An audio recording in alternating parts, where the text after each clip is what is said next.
Bonjour à tous. Je ne sais pas si vous vous souvenez de moi, mais je suis déjà venu 2 fois, il me semble. La dernière fois, on avait lu ensemble la lettre de Colossiens. Et ce matin, je voulais faire quelque chose un peu différent. Je voulais simplement vous encourager. On va lire ensemble quelques passages dans la Bible. Et puis, je vais vous partager aussi un petit peu un témoignage de ma vie. Respectivement, Joël va vous partager un témoignage de sa vie. Quand j'ai commencé ma vie chrétienne, je m'imaginais passer beaucoup de temps à lire la Bible, à prier, à venir à l'église, à aller dans les rues, évangéliser.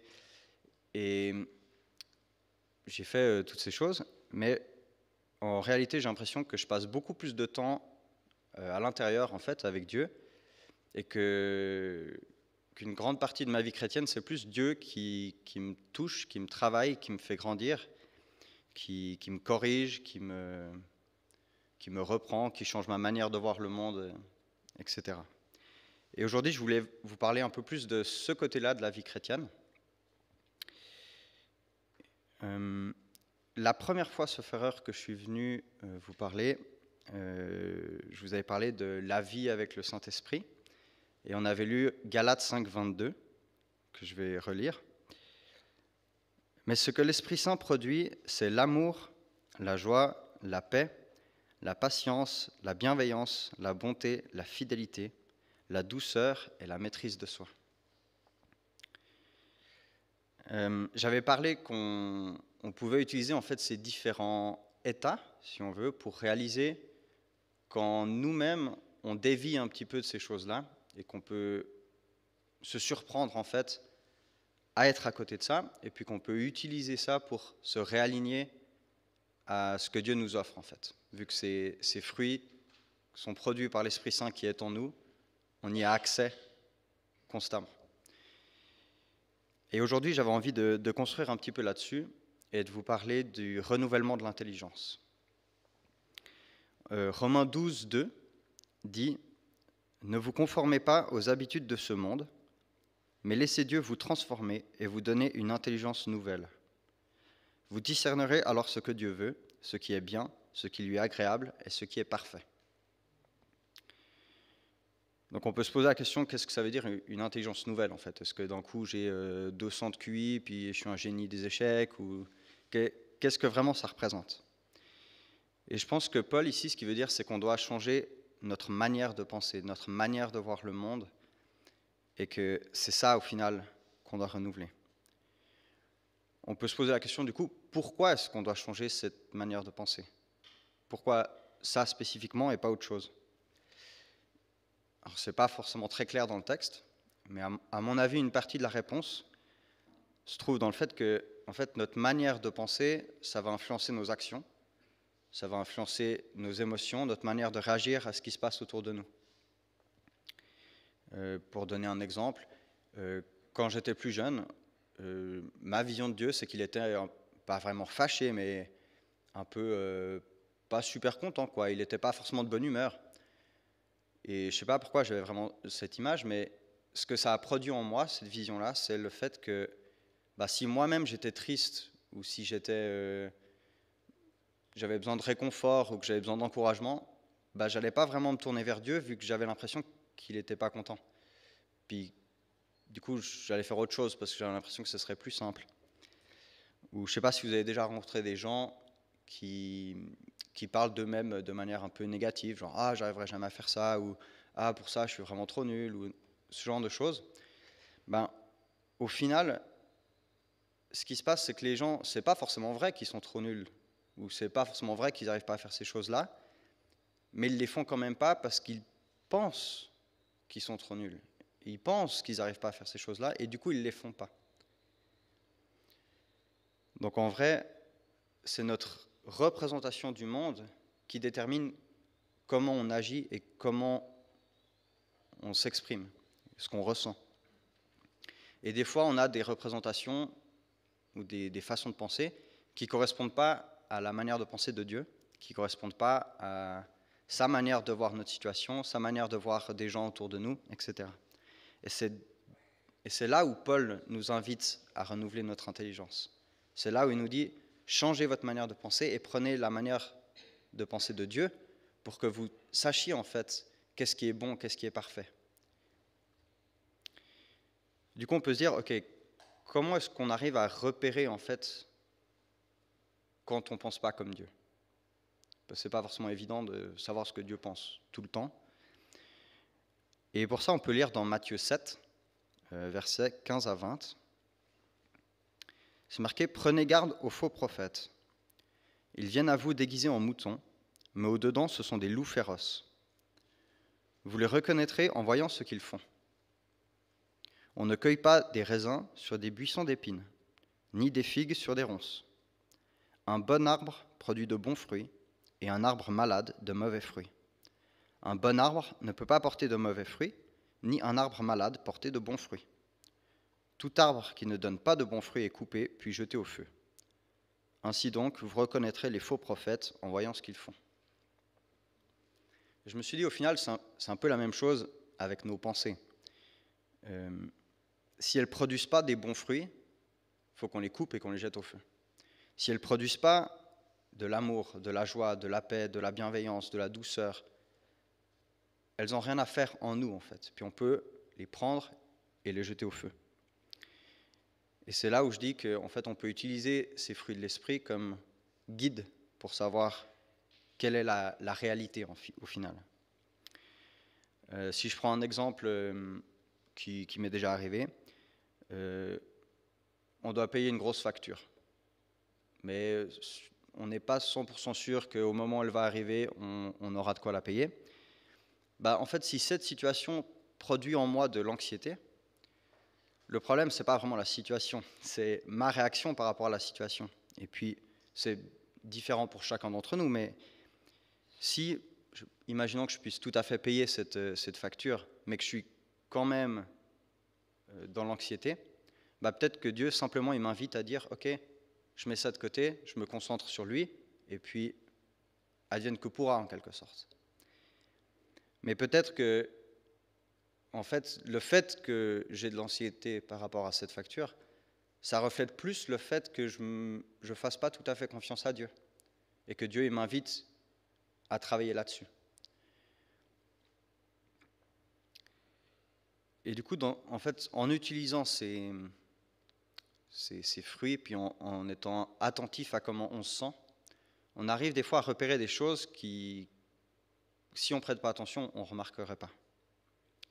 Mais ça, c'est que la première partie du problème au final. Savoir qu'on a un problème, c'est bien, mais savoir comment le résoudre, c'est mieux. Et du coup, en général, la première chose que je fais et que je vous encourage à faire, c'est de demander au Saint-Esprit de nous révéler qu'est-ce qui ne va pas, ou pourquoi on réagit d'une certaine manière. Ça paraît un peu bizarre, parce qu'on se dirait qu'on est plus au courant, mais au final, pas vraiment. Enfin, je ne sais pas vous, mais moi, j'ai réalisé que je ne suis pas tant au courant que ça de pourquoi je fais certaines choses. Et que si je demande au Saint-Esprit, souvent, j'ai des réponses auxquelles je ne m'attends pas. Des fois, il me dit juste que je dois laisser aller une certaine pensée parce que, voilà, puis c'est pas quelque chose de très grave. Des fois, il me dit, Guy-Laurent, c'est ton ego, là, il faut que tu te calmes un petit peu, que tu sois un peu plus humble. Des fois, il me dit, tu réagis comme ça parce que telle personne t'a blessé, puis tu lui as pas pardonné. Des fois, il me dit que j'ai pas la même pensée que lui sur la situation, que je dois changer de point de vue. Mais des fois aussi, j'ai juste pas de réponse. Ça m'arrive de poser la question, de dire, Seigneur, qu'est-ce que je fais dans cette situation? Et je sais juste pas. Quand c'est des petites choses de la vie de tous les jours, c'est pas trop dérangeant parce qu'au final, on continue de vivre. Mais quand c'est des choses qui sont un peu plus importantes, qui sont un peu plus profondes, ça peut vite devenir un problème. Et c'est là où j'avais envie de parler du rôle de la communauté. Et ensemble, en fait, on peut s'aider, on peut s'édifier. Et dans ma propre vie, j'ai trouvé très utile d'avoir des amis qui étaient là pour moi durant des moments plus difficiles. Ça fait une petite quinzaine d'années que je vois assez régulièrement des amis avec qui j'étais au groupe de jeunes. On se voit une fois par semaine, on prie ensemble, on discute de nos vies, de comment on se sent, etc. Puis on s'encourage les uns les autres. Et après, quand même, autant de temps, je réalise que c'est quelque chose de très profond, en fait, pour moi, où je fais vraiment confiance à ces personnes. Et je sais que je vais faire très attention à leurs paroles. S'ils me disent, Guy Laurent, là, ce que tu fais, ça va pas. C'est pas cette personne qui a un problème, c'est toi. Bah, je peux être assez sûr que bah ouais, c'est moi qui ai un problème, puis je dois travailler sur quelque chose en moi. Et en fait, je peux leur faire confiance qu'ils ont mes intérêts à cœur et que c'est pas juste des gens comme ça. Et ça, c'est quelque chose qui est vraiment incroyable en fait. Et je vous encourage à développer ce genre de relation, d'avoir des personnes un peu de référence, des amitiés profondes. Alors évidemment, ça tombe pas du ciel, c'est pas instantané. Ça demande beaucoup d'intentionnalité, de voir des gens fréquemment, c'est une chose. De discuter profondément avec des gens, c'est encore quelque chose d'autre. Et puis faire les deux en même temps, c'est encore quelque chose d'autre. Pour ceux d'entre vous qui êtes mariés, je pense que vous voyez assez bien le type de travail en fait que ça demande. Les situations de couple qui arrivent se résolvent pas toutes seules. Et en général, on doit discuter avec l'autre personne, on doit travailler, on doit être prêt à se remettre en question, etc. Et c'est la même chose avec les amitiés. Ce n'est pas des choses qui arrivent toutes seules, c'est des choses qui se travaillent. Mais ça vaut vraiment la peine. Et puis, donc ça, c'est une partie en fait de la réponse où, quand nous, on se sent perdu, quand nous, on n'a pas forcément les réponses, des fois, nos amis, ils ont un point de vue différent de nous et ils peuvent nous encourager, ils peuvent nous ramener sur certaines pensées plus positives ou sur une autre manière de voir. Mais il y a d'autres choses que la communauté peut nous offrir en fait dans notre vie chrétienne. Dans 1 Corinthiens 14, au verset 1 à 5, c'est marqué « Cherchez donc avant tout à recevoir l'amour. Désirez aussi les expériences spirituelles, surtout celles qui permettent de donner des messages de la part de Dieu. » Dans d'autres traductions, les messages de la part de Dieu, c'est traduit « prophétiser ».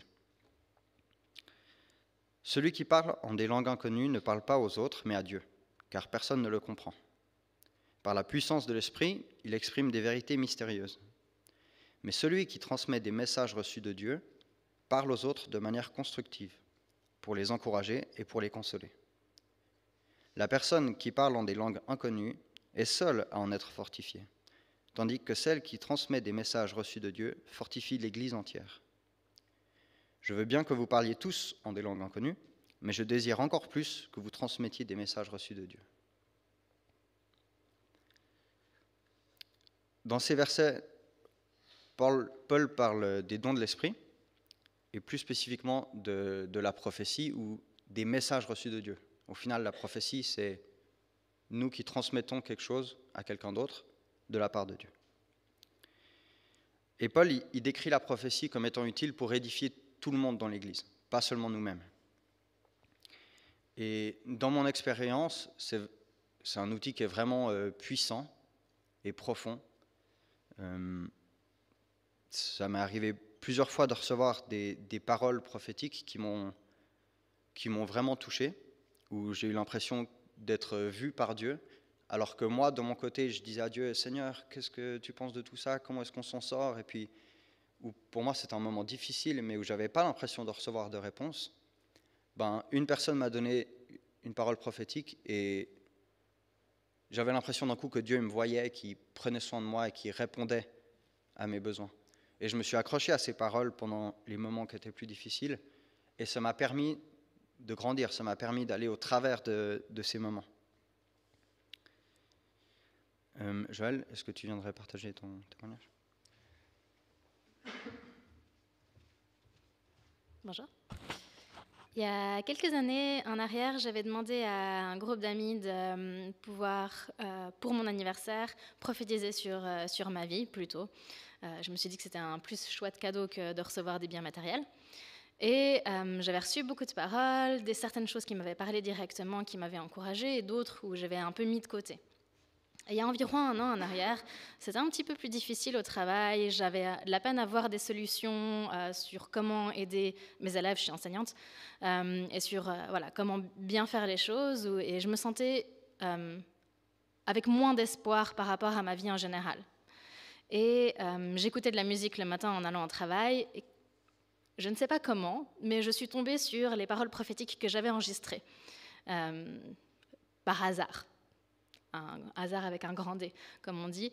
Et j'ai eu cette parole prophétique qui ne m'avait pas parlé à l'époque, mais tout d'un coup qui disait « Ah, j'ai l'impression », cette amie disait « J'ai l'impression que cette parole prophétique sera au moment où tu sens que tu as moins d'espoir et tu as envie que Dieu te rappelle les promesses qu'il y a sur ta vie. » Et elle m'avait rappelé plusieurs promesses très spécifiques que Dieu m'avait données sur ma vie et le fait que je pouvais avoir une influence et changer les choses autour de moi. Et ce matin-là, je suis allée à mon travail avec beaucoup plus d'espoir et beaucoup plus de joie, et je me suis sentie vraiment renouvelée et comme si Dieu me rappelait les promesses qu'il avait sur ma vie.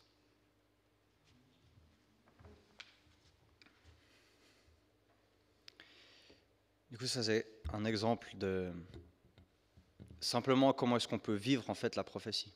On n'a pas besoin de faire des choses ultra mystiques ou spirituelles. Au final, ça ressemble beaucoup à de l'encouragement, sauf qu'on ne sait pas vraiment ce qu'on va dire jusqu'au moment où Dieu nous invite à le dire. Une de mes parties préférées avec ce côté prophétique, c'est pas forcément de recevoir des paroles, mais c'est de les donner. J'ai l'impression de participer à l'œuvre de Dieu d'une manière assez incroyable, assez profonde, où je peux encourager mes amis et les voir grandir aussi dans le temps. Et c'est quelque chose auquel j'aurais pas accès en fait si je faisais pas ça. Et c'est vraiment une des choses les plus chouettes qu'on puisse vivre, je trouve. Je ne sais pas si c'est quelque chose que vous vivez vraiment fréquemment dans votre communauté ou pas. Et du coup, je voulais parler un petit peu de la base, on va dire, ou peut-être des images qu'on a de la prophétie qui sont un peu perchées. Je voulais simplement partager à quel point c'est un processus qui est simple et qui n'est pas aussi violent que ce qu'on peut imaginer. Premièrement, quand on commence cette démarche en fait avec Dieu, de dire ben voilà, j'ai envie de découvrir ces expériences spirituelles, comme Paul nous encourage à le faire, c'est chouette d'être dans un endroit où on peut être en sécurité. À l'inverse de la prophétie dans l'Ancien Testament, où il n'y avait que quelques prophètes, maintenant on est tous encouragés à prophétiser. Ce qui change un peu la situation. Si on imagine l'armée d'Israël qui est rassemblée pour aller au combat et que le roi Saül appelle le prophète Samuel pour savoir s'ils doivent attaquer ou pas, je comprends qu'il y a un peu de tension et que si j'étais Samuel, je ferais gaffe à ce que je dis, que je tenterais pas forcément des trucs parce que la situation est assez tendue. Mais nous, on est dans un contexte qui est un peu différent et c'est ça que je trouve qui est chouette en fait, c'est quand on a un groupe d'amis ou dans l'église si on se sent à l'aise, on peut décider ensemble de grandir là-dedans. Et on peut se dire, ok, je vais te faire confiance que tu vas trier ce que je vais dire au cas où je me trompe. Et toi, tu vas me faire confiance pour que tu saches que mon but, c'est de te construire et de t'aimer, de t'édifier. Et dans ce cadre-là, on peut avoir plus de liberté pour tester des choses, entre guillemets. Vu qu'au début, c'est jamais très naturel, à part peut-être chez certaines personnes, mais pour moi, en tout cas, c'était vraiment pas très naturel au début. Et voilà, de pratiquer avec des amis, de s'encourager avec des amis, ça nous permet de prendre de l'assurance et de réaliser qu'en fait, Dieu nous parle vraiment. Quand on commence à dire des choses qu'on ne connaît pas, on réalise que ce n'est pas nous qui parlons, mais en fait que c'est Dieu qui nous inspire. Pour le côté un peu plus à quoi ça ressemble du côté pratique, c'est pas forcément la même chose chez tout le monde. Certaines personnes reçoivent des images. Ça m'arrive assez rarement, personnellement. Moi, souvent, j'ai juste une impression, où c'est comme si d'un coup je sais quelque chose, mais comme, comme connaître le chemin pour rentrer à la maison. Je sais par où je dois passer, bah, c'est un peu la même chose. D'un coup, j'ai cette impression-là, et puis Dieu m'invite à commencer à parler, puis plus je parle à la personne, plus ça devient clair. Des fois, ça m'arrive d'avoir des images, mais c'est assez rare. Et, et au final, en fait, ça ressemble beaucoup à mes pensées, mais c'est comme si elles ont une couleur un petit peu différente, une teinte qui est différente. C'est pas totalement étranger à moi, mais c'est pas non plus exactement comme d'habitude. Et au final, ce que j'ai remarqué, c'est que bah, on va se tromper, quoi. Et quand on est dans ce cadre où on peut se faire confiance les uns aux autres, c'est ok de se tromper. C'est sûr que je vais pas me balader dans la rue, parler à des gens.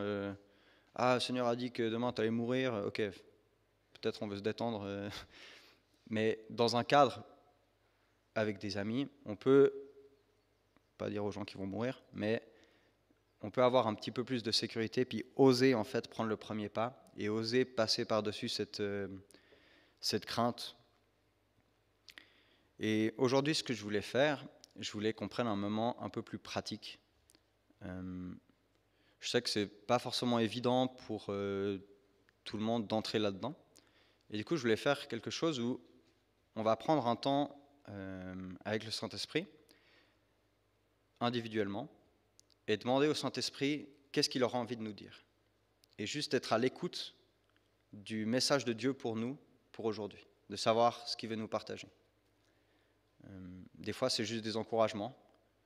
Des fois, c'est travailler sur quelque chose. Des fois, c'est « Ah, je pense à telle et telle personne, va l'encourager. » Ce genre de choses-là. Il me semble que vous avez un moment de musical, c'est juste? Alors, si on peut prendre le moment de musique en même temps, ce serait